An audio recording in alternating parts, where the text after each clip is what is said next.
들깨를 이렇게 드시면 당뇨와 혈당이 싹 사라지고 치매도 예방할 수 있어요. 들기름, 들깨하면 무엇이 생각나시나요? 들기름에 북어와 미역국을 구수하게 볶아 시원한 북어 미역국을 끓여 먹어도 정말 맛있죠? 건강에도 좋다는 이 들기름과 들깨 잘못 먹으면 암에 걸리고 혈관 건강에도 악영향을 줘서 치매도 유발할 수 있다는 사실 알고 계셨나요? 들깨의 효능과 어떻게 먹을 때 건강을 해쳐 암에 걸리고 치매를 유발하는지, 그리고 어떻게 먹는 것이 건강하게 먹는 방법인지, 어떻게 보관하는 것이 가장 좋은 방법인지 들깨에 대한 모든 것 알려드릴게요. 나이가 들면서 산책하기도 힘들고 관절이 쑤시고 무릎 통증 때문에 힘드시지 않으신가요? 들깨의 첫 번째 효능은 바로 관절염에 좋다는 것입니다. 무릎이나 관절 통증 때문에 병원에서 진통제를 처방받으시잖아요. 이때 처방받는 진통소염제의 역할은 몸속에 프로스타글란딘이라는 물질의 생성을 억제해서 통증을 막아주는 건데요. 들깨 속에는 식물성 오메가3 지방산인 알파리놀렌산이 함유되어 있는데, 이는 체내에서 염증을 일으키는 프로스타글란딘의 생성을 억제하는 데 아주 좋은 효능을 발휘합니다. 우리가 오메가3를 먹는 이유 중에 하나도 혈관 건강이나 피를 맑게 해준다 등의 역할도 있지만, 몸속에 미세 염증을 잡아주는 역할도 있어 드시는 분들이 정말 많은데요. 들깨가 바로 이런 염증 유발물질을 억제해줘서 진통 역할을 한다는 것이에요. 그리고 들깨의 두 번째 효능은 바로 뼈 건강에 도움을 준다는 것입니다. 들깨는 관절염과 무릎 통증을 완화시켜주는 성분이 들어있을 뿐만 아니라 바로 뼈 건강에도 도움을 주는 식품인데요. 바로 칼슘 함량이 높기 때문입니다. 들깨의 100g에는 390mg 정도 되는 칼슘이 함유되어 있어 뼈 건강에 아주 도움을 줄 수 있는 좋은 식품이기도 합니다. 그래서 뼈 건강에 아주 도움을 줄 수 있는 좋은 식품이기도 합니다. 그래서 들깨를 꾸준히 섭취하면 골다공증 예방에도 참 좋은데요. 골다공증은 중년 이후 노화가 진행될 때 영양 불균형이 생기면서 많이 발병하게 되는데요. 여성의 경우 폐경 이후에 골밀도가 많이 감소해서 골다공증이 발생하는 경우가 많습니다. 노인의 골반 골절은 65세 이상은 30%가 1년 내에 사망하고 80세 이상은 50%가 2개월 내에 사망을 할 수 있으므로 노인의 뼈에 대한 관리는 매우 중요한데요. 골다공증의 관리는 뼈 건강을 유지하고 골절 위험을 줄이기 위해 중요합니다. 뼈 건강을 위해 들깨 꾸준히 섭취하는 게 좋겠죠? 나이가 들면서 깜빡깜빡하는 일이 잦아지고 기억력이 떨어져 고민되시는 분이 많으시죠? 이제 걱정하지 마세요. 세 번째 들깨 효능은 바로 뇌 건강, 뇌 신경을 튼튼하게 해주고 기억력을 높여주며 치매를 예방하는 데 도움을 준다는 것입니다. 이렇게 좋은 효능이 있는 이유는 들깨에 바로 아까 잠깐 말씀드린 오메가3가 풍부하게 함유되어 있기 때문입니다. 오메가3는 등푸른 생선에 많이 함유되어 있다고 알고 계시잖아요. 이것은 동물성 오메가3고요. 식물성 오메가3인 알파리놀렌산이 들깨에 많이 함유되어 있는데요. 들깨에 함유된 지방산 중에서 60%가 바로 알파리놀렌산입니다.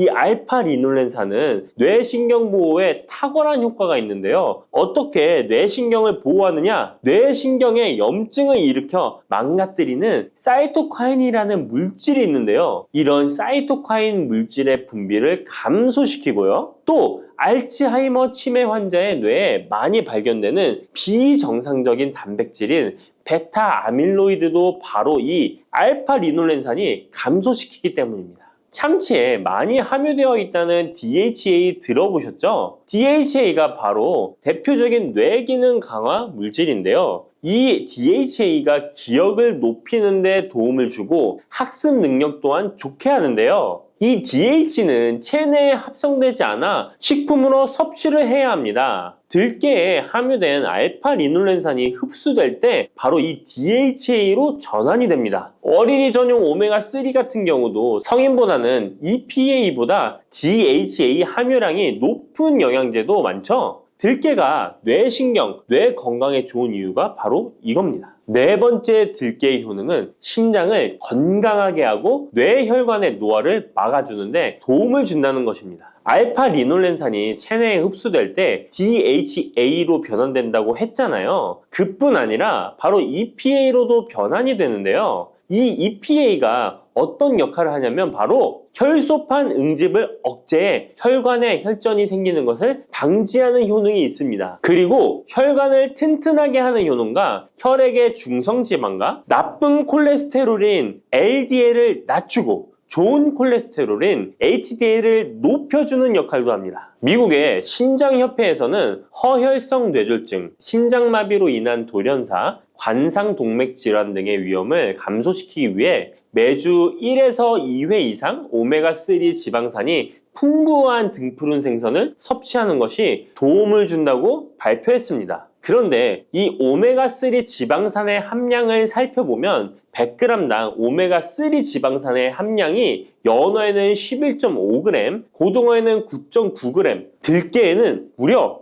63.1g이나 함유되어 있습니다. 정말 많이 함유되어 있죠? 들깨에는 연어에 비해 5배 이상 들어있다는 것입니다. 들깨를 꾸준히 드셔서 혈관도 건강하게, 심장도 튼튼하게 유지하시기 바랍니다. 5번째 들깨의 효능은 바로 변비에 좋다는 것입니다. 들깨의 껍질에는 식이섬유가 풍부한데요. 들깨 100g에는 18g 정도로 풍부한 식이섬유가 함유되어 있습니다. 이 식이섬유는 장내에서 수분을 흡수하게 되는데요. 수분을 흡수하여 대변을 무르게 하고 장 운동도 촉진하여 변비를 예방하는 데 도움을 주는 것입니다. 또한 불포화 지방산이 풍부한데요. 들깨에 함유된 리놀렌산이 대장의 염증을 억제해주고 변비로 인해 발생할 수 있는 대장질환 또한 예방하는 데 도움을 줄 수 있습니다. 6번째 들깨의 효능은 바로 췌장을 건강하게 하는데 도움을 준다는 것입니다. 들깨에 풍부하게 함유된 루테올린이라는 성분이 있는데요. 이 성분이 몸 안에서 인슐린에 대한 반응도를 높이는 기능을 합니다. 이게 무슨 말이냐면 췌장에서 인슐린을 조금만 분비하게 돼도 몸 안에서 이 인슐린이 작용을 잘해서 혈당이 급격히 올라가는 것을 막아주고 이렇게 되면 췌장에서 인슐린 분비를 줄일 수 있겠죠. 이렇게 췌장의 부담을 많이 덜어줄 수 있다는 것입니다. 루테올린을 통한 인슐린 반응도가 높아지면 당뇨도 예방할 수 있고 혈당 조절에도 많은 도움을 받을 수 있는 것입니다. 7번째 들깨의 효능은 알레르기성 질환을 예방하는데 도움을 주는 것입니다. 들깨에 오메가3 지방산이 많이 함유되어 있다고 했잖아요. 이 오메가3 지방산이 염증을 억제하고 면역력을 강화시키는 효과가 있어서 알레르기 증상을 예방하고 완화시키는데 도움을 줄 수 있는 것입니다. 그리고 또 비타민 E가 풍부하게 함유되어 있는데요. 비타민 E는 항산화 작용에 뛰어나고 알레르기 반응을 일으키는 물질인 히스타민의 분비를 억제하는 효과가 있습니다. 알레르기에 처방받는 항히스타민제와 비슷한 기전이라고도 어찌 보면 볼 수 있겠죠. 8번째 들깨의 효능은 빈혈에 좋다는 것입니다. 들깨 100g에는 철분이 약 14mg 정도로 함유되어 있는데요. 이는 시금치의 약 2배에 해당됩니다. 시금치보다도 철분 함량이 높아 빈혈에 도움을 줄 수 있는 것이고 그뿐만 아니라 들깨에 함유된 비타민 B1, 2는 조혈작용을 도와주는데요. 조혈작용이란 혈액 속의 혈구를 만들어내는 과정을 말합니다. 빈혈이 있는 분들이 들깨를 꾸준히 드신다면 빈혈을 개선하는데 많은 도움을 받을 수 있는 것이죠. 자, 그런데 이렇게 좋은 들깨도 가장 취약한 단점이 있습니다. 그것은 바로 열에 약하고 쉽게 산패된다는 것입니다. 일반적으로 통들깨보다는 들기름으로 많이들 섭취하게 되시는데요. 이 들기름을 짤 때의 방법이 중요합니다. 보통은 200도 이상으로 들깨를 달달 볶아서 기름을 짜게 되는데요. 이때 몸에 좋은 오메가3 지방산이 대부분 파괴가 납니다. 그래서 들기름을 드실 때는 저온에서 압착한 기름을 사용하시는 것이 좋습니다. 저온에서 압착한 기름은 제가 하단 링크에 있으니까 잘 구경해 보세요. 저온 압착유 또는 생들기름이라고도 하는데요. 이 기름을 요리에 사용할 때에도 열에 오랫동안 가열하지 마시고 요리가 끝나갈 무렵에 들기름을 넣어주시거나 먹기 직전에 드레싱을 하여 드시는 것이 좋습니다. 들기름은 또한 산패가 쉽게 되는데요. 들기름이 산패되면 벤조피렌이 생성되게 되는데 이게 1급 발암물질입니다. 산패된 들기름을 지속적으로 드시게 되면 발암물질을 계속 먹게 되는 것이죠. 그래서 들기름의 사용기한을 지켜주시는 것이 좋은데요. 보통은 2달 이내로 드시는 것이 좋고 개봉을 하셨다면 1달 이내에 소비하시는 것을 권장드립니다. 보관 방법도 정말 중요한데요. 신문지나 검은 비닐 등으로 감싸서 빛을 차단하고 밀봉한 상태에서 반드시 냉장 보관하시기 바랍니다. 만약 실온에 두신다면 들기름의 산패는 급속히 진행되기 때문입니다. 그런데 이 들기름을 오래 보관할 수 있는 방법도 있는데요. 그것은 참기름과 섞어서 보관하시는 것입니다. 참기름에는 비타민 E와 세사몰이라는 성분이 있는데요. 이 성분이 산패를 막아주는 데 도움을 줍니다. 이 세사몰이라는 성분은 참기름을 고온에 볶거나 기름을 짜는 과정에서 생성되는 물질인데요. 이 때문에 다른 기름에 비해 참기름이 산패가 느리고 지속성이 좋은 것이죠. 그래서 들기름과 참기름을 7:3 또는 8:2 정도로 섞어서 보관하시면 조금 더 오래 보관하실 수 있습니다. 그런데 들깨를 기름으로 드시게 되면 들깨 껍질을 섭취할 수 없는데요. 들깨 껍질에 몸에 좋은 식이섬유와 대표적인 항산화 물질인 폴리페놀 성분들을 다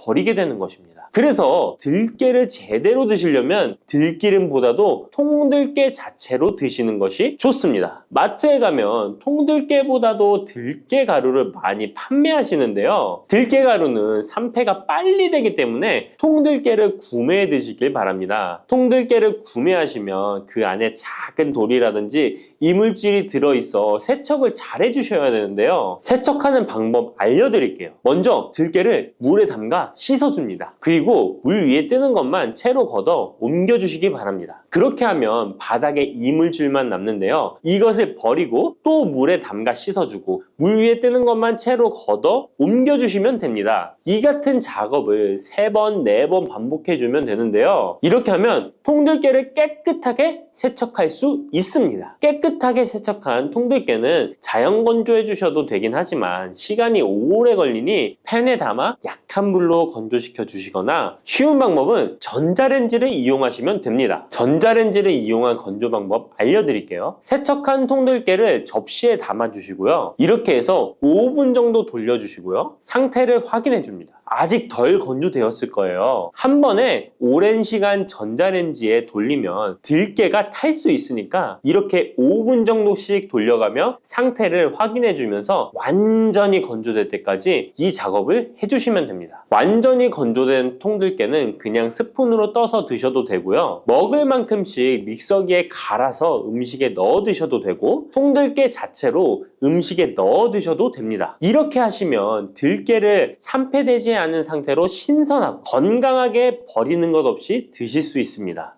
혈관을 깨끗하게 하고 당뇨를 예방하려면 땅콩을 이렇게 드셔야 합니다. 여러분, 땅콩 좋아하시는 분 있으신가요? 저는 땅콩과 건어물을 안주로 참 좋아하는데요. 이런 맛있는 땅콩이 건강에 좋은 효능들이 많다는 것 혹시 아시나요? 심심풀이 땅콩이라는 말이 있을 정도로 땅콩은 우리에게 매우 친숙한 음식인데요. 하지만 땅콩의 그 놀라운 효능을 제대로 아는 분은 많이 없을 거예요. 땅콩이 얼마나 우리 몸에 좋은 영향을 미치는지, 그리고 어떻게 섭취하면 더 좋은 효과를 볼 수 있는지 땅콩에 대해서 자세히 알아보겠습니다. 어렸을 적에 키가 작은 친구를 땅콩 같다고 놀리지 않으셨나요?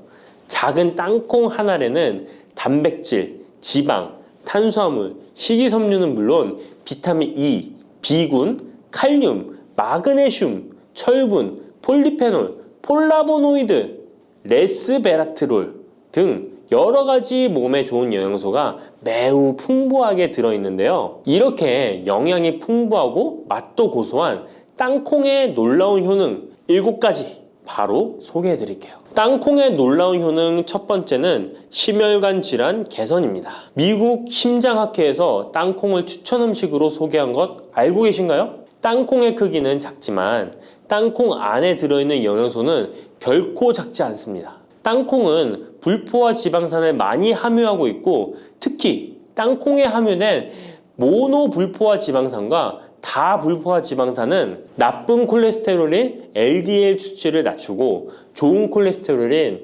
HDL을 높이는 데 도움이 됩니다. 또한 땅콩에 함유된 단일 불포화 지방산은 혈중 콜레스테롤 수치를 낮추는 데 도움을 주는데요. 혈중 콜레스테롤이 낮아져 심장 건강을 지키는데 매우 좋은 작용을 하는 것이죠. 또한 땅콩은 불포화 지방산이 풍부하고 비타민 E가 풍부하게 들어있어 심혈관 건강에 도움을 주고 혈관을 보호하며 혈액순환과 동맥경화증을 예방하고 심장 질환의 위험을 줄여줍니다. 또한 땅콩은 마그네슘, 칼륨, 식이섬유와 같은 심혈관 건강에 중요한 영양소를 함유하고 있어 혈압을 조절하고 혈관을 건강하게 유지하는 데 도움을 준다는 것 꼭 기억해 주세요. 땅콩의 놀라운 효능 두 번째는 뇌 건강에 도움을 주는 것입니다. 땅콩에는 레시틴과 비타민 E가 들어있는데요.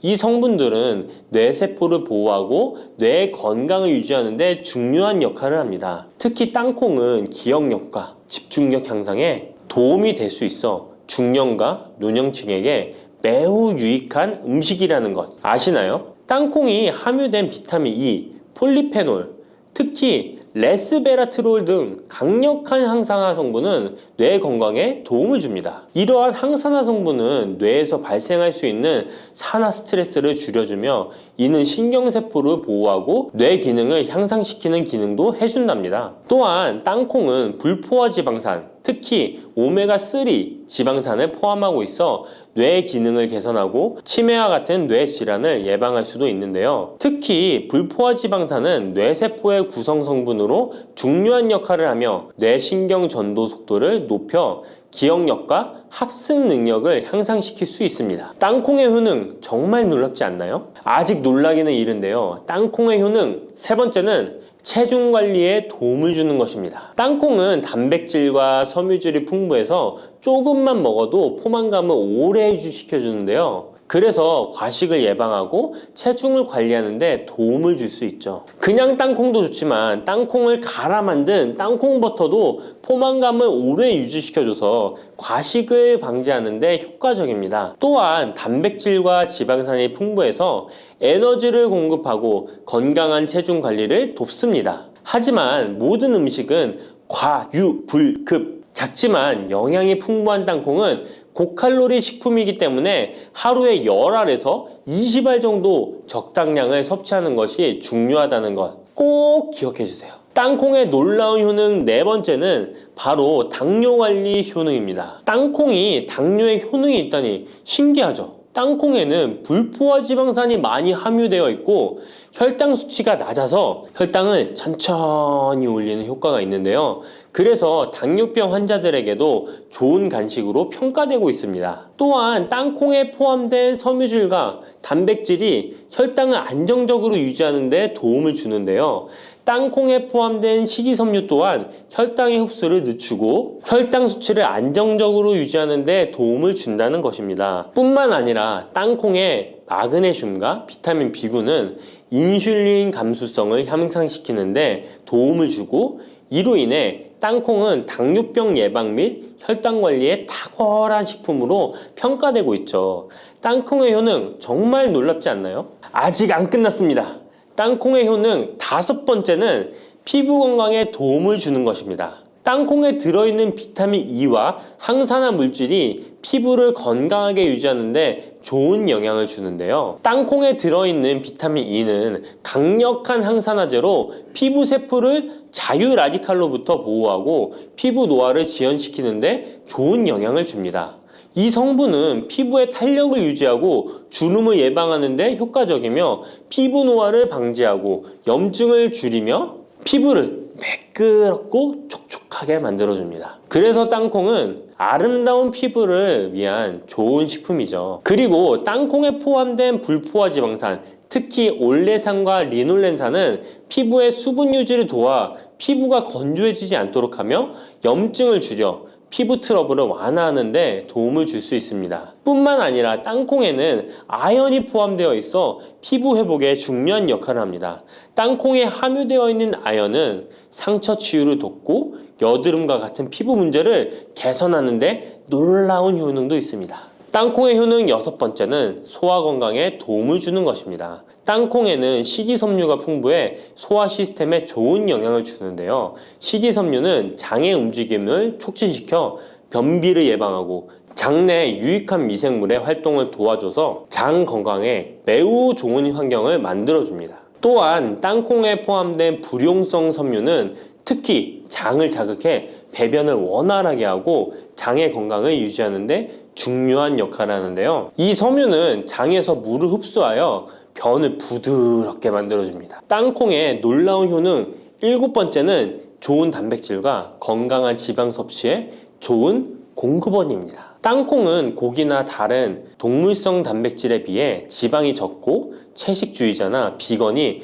단백질을 섭취할 때 아주 유용한 대체 식품이 될 수 있는데요. 100g의 땅콩은 약 25에서 30g의 단백질을 함유하고 있다는 것 아시나요? 우리가 흔히 좋은 단백질 공급 식품이라고 생각하는 닭가슴살의 단백질 함량이 100g당 30에서 35g이라는 걸 생각해보면 단백질 함량은 닭가슴살에 비해 살짝 낮지만 대신 건강한 불포화 지방산과 다른 다양한 영양소도 다량 함유되어 있어 단백질을 섭취하기에 충분히 좋은 식품이랍니다. 이렇게 건강에 놀라운 효능이 있는 땅콩, 아무렇게나 드시면 땅콩의 효능을 100% 섭취할 수 없다는 것 아시나요? 보통 땅콩을 어떻게 조리해서 드시나요? 구워서? 볶아서? 삶아서? 모두들 좋아하는 방법이 다르실 텐데요. 생땅콩을 먹는 것이 가장 좋다라고 들으신 분들도 있으실 거예요. 과연 땅콩을 가공하지 않고 생으로 먹는 것이 가장 좋은 방법일까요? 정답은 아니오입니다. 생땅콩에는 독성이 있을 수 있는 물질인 아플라톡신이 포함되어 있을 수 있기 때문에 이를 피하기 위해서는 반드시 충분히 익혀 먹어야 하는데요. 볶거나 구운 땅콩은 아플라톡신을 제거할 수 있어 안전하게 섭취할 수 있지만 그보다는 땅콩을 삶아서 먹는 것이 더 건강에 좋다는 것 알려드릴게요. 땅콩을 삶았을 때 더욱 건강에 좋은 이유 몇 가지가 있는데요. 바로 알려드릴게요. 첫 번째, 삶은 땅콩은 볶은 땅콩에 비해 항산화 성분이 더 많습니다. 볶을 때 일부 항산화 성분이 파괴될 수 있고 또한 땅콩의 껍질에는 폴리페놀과 레스베라트롤이 풍부하게 함유되어 있기 때문에 땅콩을 볶은 뒤 버리는 껍질은 이런 몸에 유익한 성분들을 섭취할 수 없기 때문입니다. 두 번째, 삶은 땅콩은 과일산이 더 적고 식이섬유도 풍부한데 이로 인해 소화가 더 용이합니다. 세 번째, 삶은 땅콩은 아크릴아마이드라는 발암 물질이 덜 생성됩니다. 아크릴아마이드는 고온에서 볶을 때 발생할 수 있는데 삶은 과정에서는 이 유해 물질이 생성되지 않습니다. 이제는 건강을 위해 삶아 드셔야 한다는 것 아셨죠? 하지만 땅콩을 섭취하시기 번거롭거나 조금 더 쉽게 섭취하고 싶은 분들도 있으실 텐데요. 이런 분들은 땅콩 버터를 드시면 됩니다. 땅콩 버터는 땅콩에 버터를 넣은 거 아니야? 라고 생각하시는 분도 있으시죠? 그것은 아니고 땅콩을 계속해서 갈게 되면 크림과 같은 형태로 변하게 되는데 이게 마치 버터처럼 부드러워 땅콩버터라고 부르는 것입니다. 땅콩버터는 땅콩의 영양소를 그대로 담고 있어 섭취할 때 매우 편리한데요. 다만 가공된 버터에는 설탕이나 염분이 추가될 수 있기 때문에 첨가물이 없는 순수한 땅콩버터를 선택하는 게 좋겠죠? 땅콩버터는 샐러드 드레싱에 넣거나 통밀빵에 발라 먹으면 더욱 맛있고 건강하게 섭취할 수 있습니다. 맛도 좋고 건강에도 좋은 땅콩, 이렇게 좋은 땅콩도 섭취하실 때 몇 가지 주의할 점이 있다는 것 알고 계신가요? 땅콩을 섭취할 때 주의할 점들 알려드릴게요. 땅콩 섭취 시 유의할 점 첫 번째는 알레르기입니다. 땅콩 알레르기 있는 분은 절대 땅콩을 드시면 안 되는데요. 땅콩은 알레르기를 일으킬 수 있는 대표적인 식품이기 때문에 본인이 알레르기가 있는 걸 인지하시는 분이라면 절대 피하셔야 합니다. 땅콩 알레르기는 가벼우면 목, 혀의 가려움이나 발진 등이 일어날 수 있는데요. 만약 알레르기 증상의 정도가 심하다면 호흡곤란, 혈압저하, 아나필락시스 등 매우 심각한 반응을 일으킬 수 있으므로 알레르기 반응이 있다면 즉시 땅콩 섭취를 중단하시고 의사와 상담받는 것이 필요합니다. 또한 땅콩이 들어간 음식이 아니어도 전에 같은 조리기구를 사용해서 만든 요리도 땅콩의 성분이 남아있을 수 있어 알레르기가 있는 사람에게는 위험할 수가 있는데요. 알레르기가 있는 분은 꼭 땅콩이 들어갈 수 없는 환경에서 조리가 된 건지 확인하는 게 중요합니다. 땅콩을 섭취할 때 유의사항 두 번째는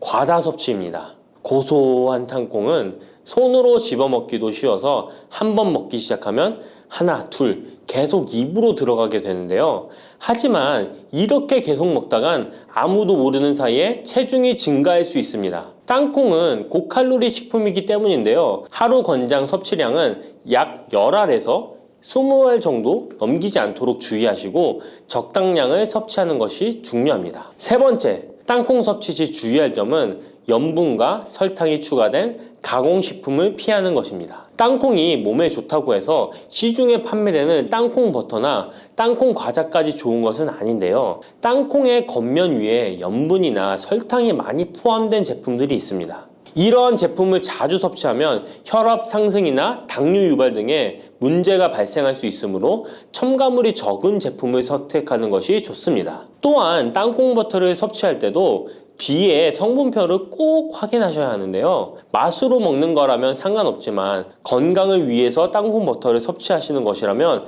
100% 땅콩으로만 만들어진 제품인지 살펴보시고 구매해야 합니다. 땅콩 섭취 시 유의할 점 네 번째는 보관이 잘 된 땅콩을 섭취해야 하는 것입니다. 땅콩이 건조된 식품이라고 생각해서 실온에 대충 보관해 놓진 않으셨나요? 땅콩은 고지방 식품으로 지방산이 많이 포함되어 있기 때문에 산패가 될 수 있는데요. 산패된 지방산은 인체에 유해한 물질인 과산화지질을 생성할 수 있으며 이는 세포와 조직에 손상을 일으킬 수 있습니다. 땅콩이 보관 상태가 부적절해지면 곰팡이가 자주 발생하는데 이 곰팡이는 아플라톡신이라는 독소를 생성할 수 있습니다. 아플라톡신은 강력한 발암 물질로 알려져 있으며 장기적으로 섭취할 경우 간에 손상을 주거나 간암을 일으킬 수 있는 위험한 물질이죠. 따라서 땅콩을 보관할 때는 통풍이 잘 되고 건조한 장소에 보관해야 하며 곰팡이가 발생한 땅콩은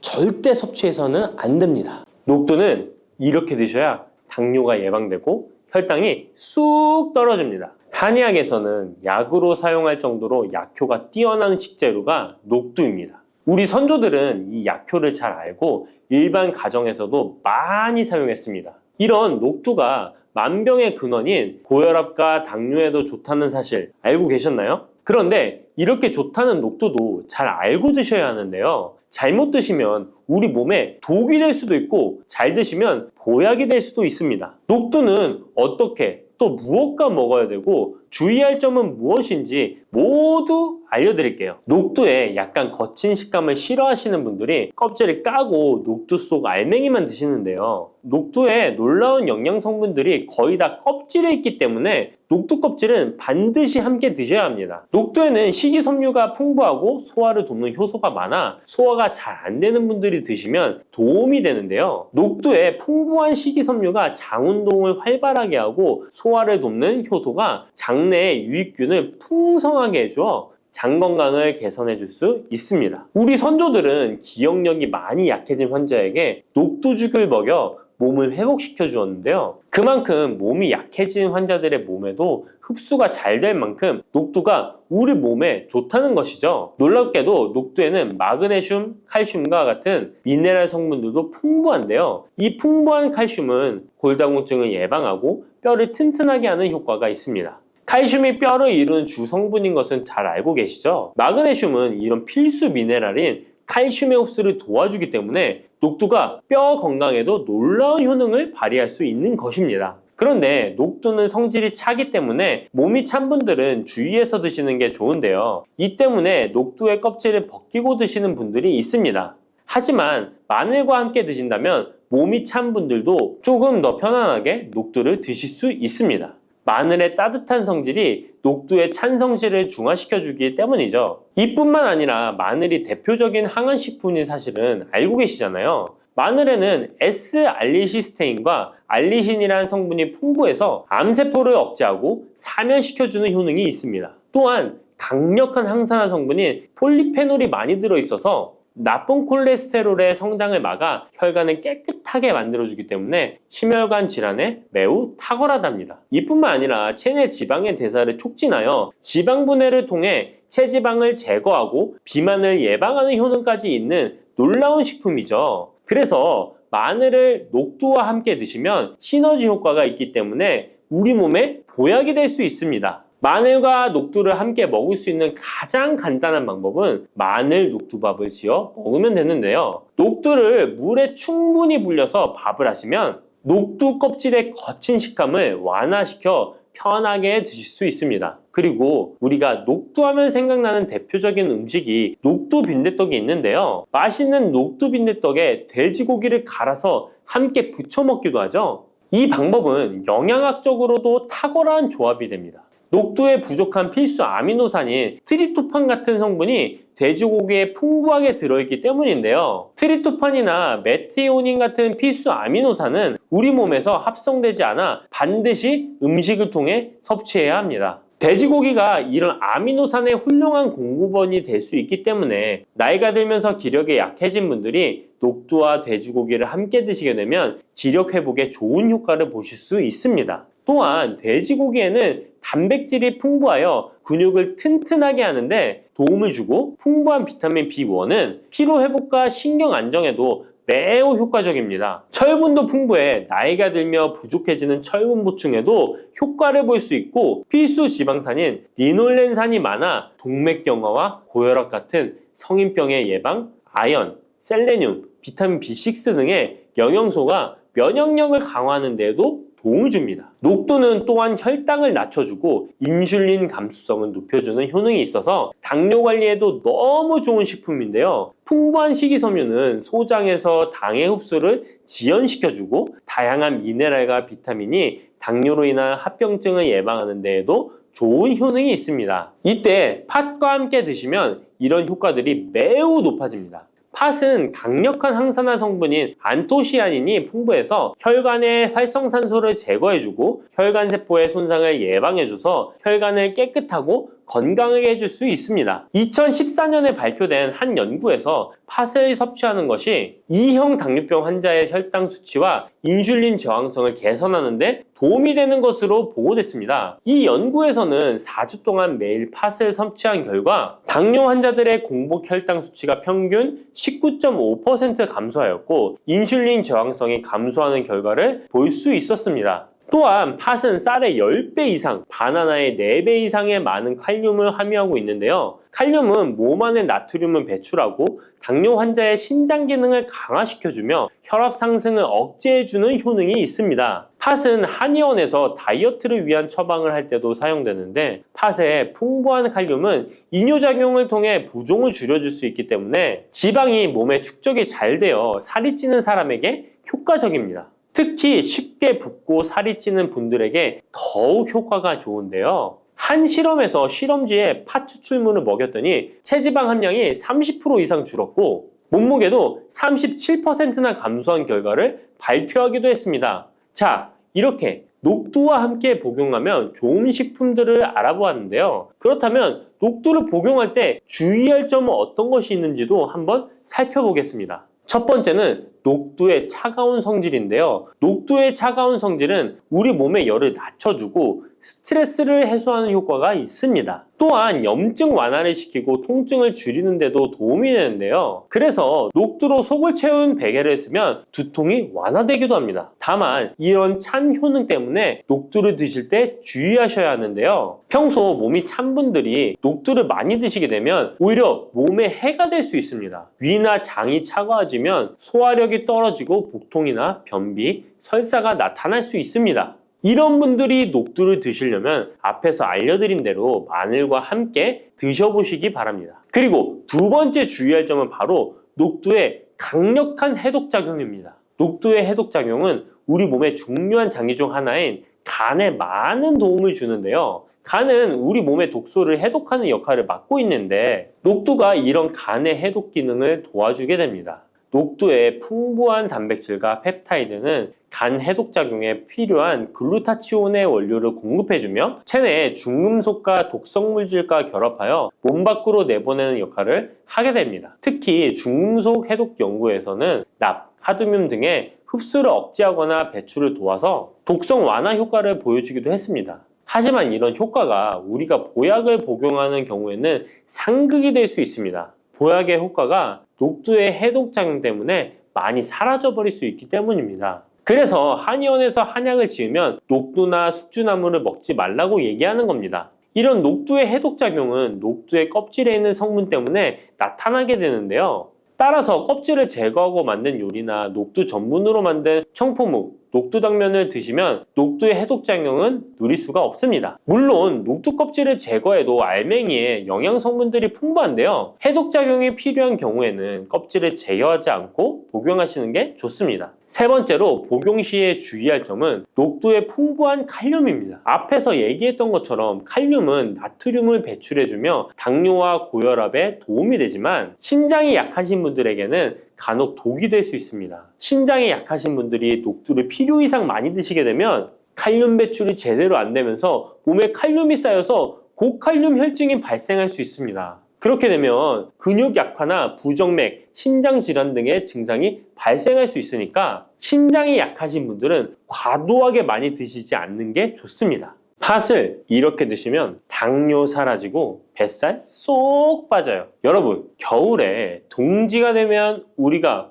무엇을 먹나요? 바로 팥죽이죠. 또 겨울 간식으로 이 팥이 들어간 붕어빵, 호빵 같은 간식도 자주 먹는데요. 이 팥과 함께 먹으면 보약과 같은 효과를 만들 수 있는 식품들도 있고 또 잘못 먹으면 오히려 건강에 마이너스가 되는 음식도 있습니다. 그래서 오늘은 이 팥의 효능 8가지와 드실 때 주의할 점, 그리고 함께 드시면 좋은 음식 4가지에 대해 알려드리겠습니다. 팥하면 생각나는 음식이 있으신가요? 저는 사람들이 평소에 팥을 많이 안 먹는다고 생각했는데 의외로 팥이 들어간 음식이 많이 있더라고요. 대표적인 음식은 시루떡이 있고요. 겨울에 간식으로 많이 먹는 붕어빵, 또 제과점에서 사 먹는 빵들에도 팥이 많이 들어있습니다. 여름엔 팥빙수도 많이 먹고요. 겨울엔 팥죽도 종종 먹게 됩니다. 자, 이런 팥 요리를 집에서 해먹는 경우도 많은데 팥을 집에서 직접 삶을 때 혹시 소다를 넣고 삶는 분들 많으시지 않나요? 팥을 삶을 때 소다를 넣게 되면 팥의 색상이 더욱 선명해지고 팥을 더욱 부드럽게 해주어 팥을 삶는데 걸리는 시간을 단축시켜주기 때문인데요. 하지만 앞으로는 절대 소다를 사용하시지 마시기 바랍니다. 그 이유는 소다를 넣고 팥을 삶게 되면 팥의 영양소가 파괴돼서 팥에 좋은 성분을 먹을 수 없게 되기 때문인데요. 자, 그래서 어떻게 팥 요리를 하는 게 좋은지 알려드릴게요. 팥을 삶을 때 먼저 흐르는 물에 깨끗이 세척해서 이물질을 제거해 주시고요. 물에 담가 약 4시간 정도 불려주십니다. 그렇게 불린 팥을 물에 넣어 삶아주면 붉은색의 팥 삶은 물이 생기잖아요. 바로 이 팥을 삶은 물이 건강에 정말 좋다는 사실 알고 계셨나요? 그 이유는 팥에 들어있는 사포닌이라는 성분 때문입니다. 간혹 팥 삶은 첫물에는 팥에 독소가 있어서 버려야 한다는 분들이 계신데요. 이는 잘못된 정보입니다. 왜냐하면 팥 삶은 첫물에 사포닌 성분이 가장 많이 들어있기 때문에 이걸 버리지 마시고 따로 담가 두었다가 하루에 한두 잔씩 차로 드시면 좋습니다. 자, 그럼 이제 팥의 구체적인 효능에 대해 말씀드릴 건데 첫 번째는 혈관 건강에 많은 도움이 된다는 것입니다.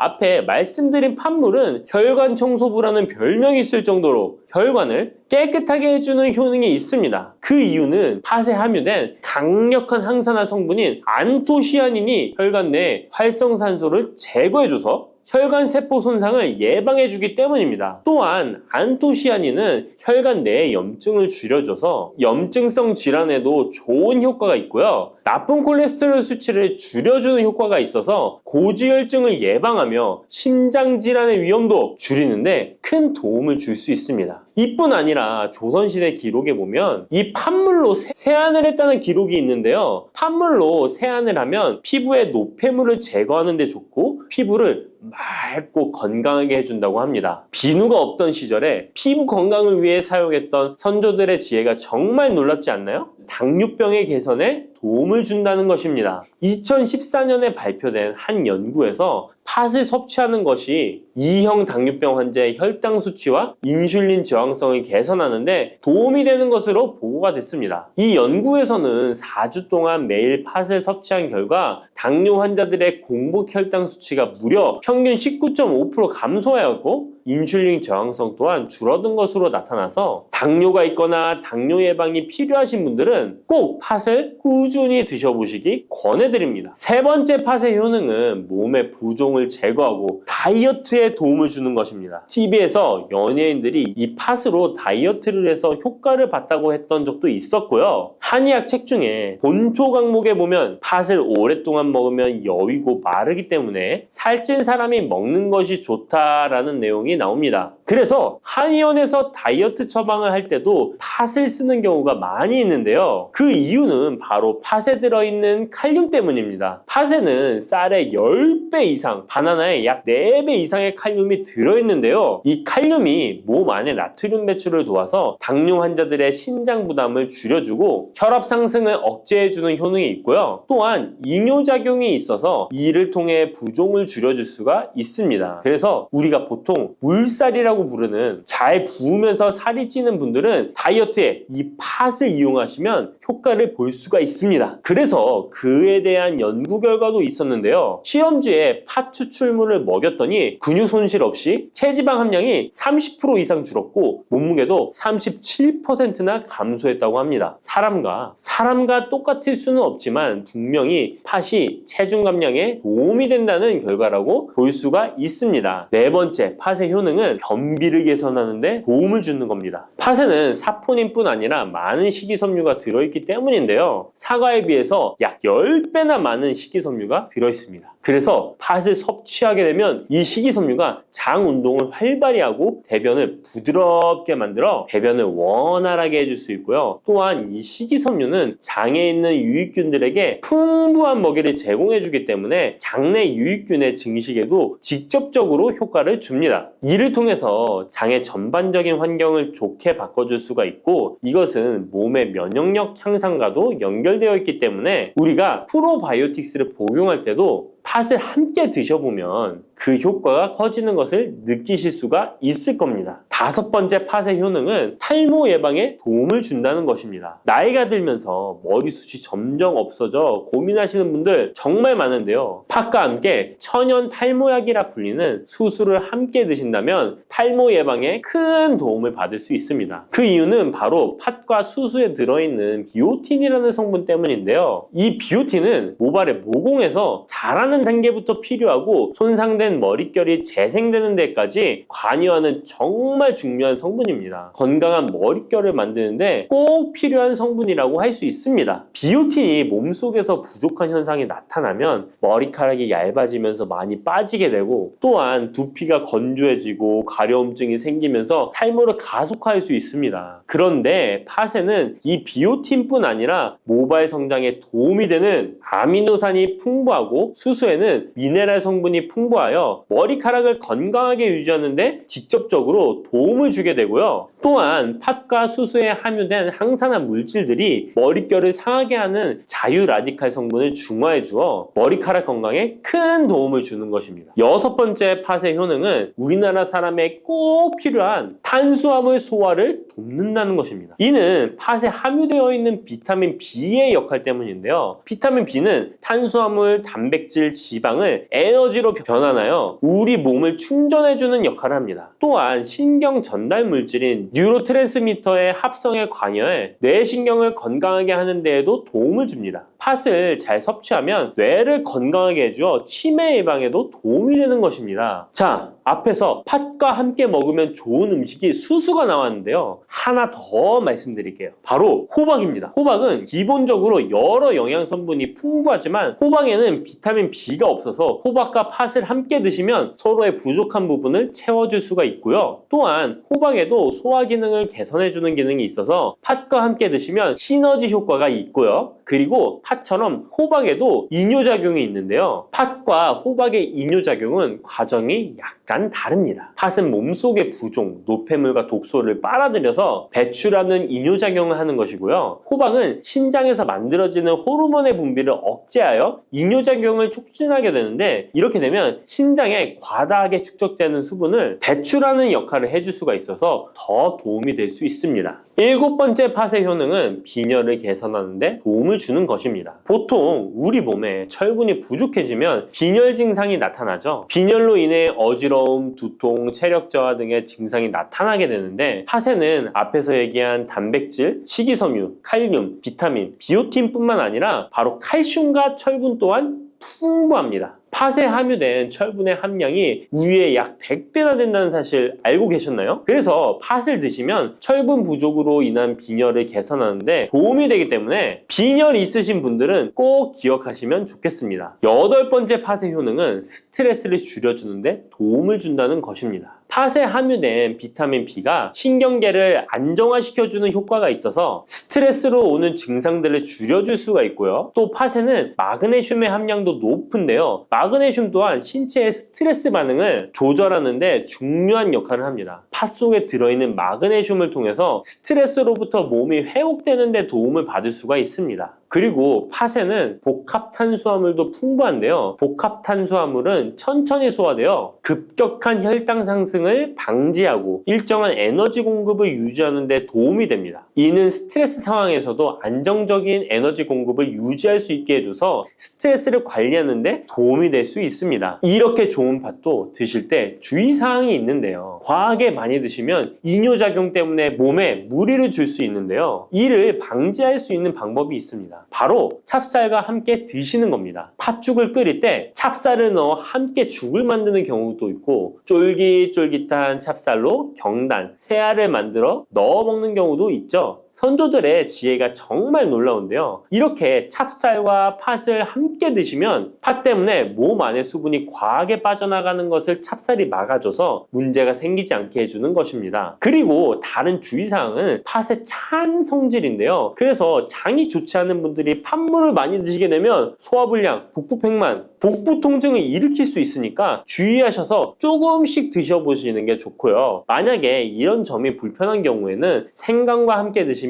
그 불편함을 줄일 수가 있습니다. 생강의 따뜻한 기운이 팥의 차가운 기운을 중화시켜줘서 장에 무리를 덜 주게 되고요. 그리고 팥에는 항암 효과가 뛰어난 안토시아닌이 풍부한데, 생강에도 생강의 매운맛을 내는 진저롤과 쇼가올 성분이 몸속의 발암물질을 제거해주는 효과가 있어서 함께 드시면 상승 효과를 볼 수가 있습니다. 그리고 이때 생강을 쪄서 말려서 드시면 이런 효과가 약 10배 정도 증가된다고 하니까 꼭 기억하시면 좋겠습니다.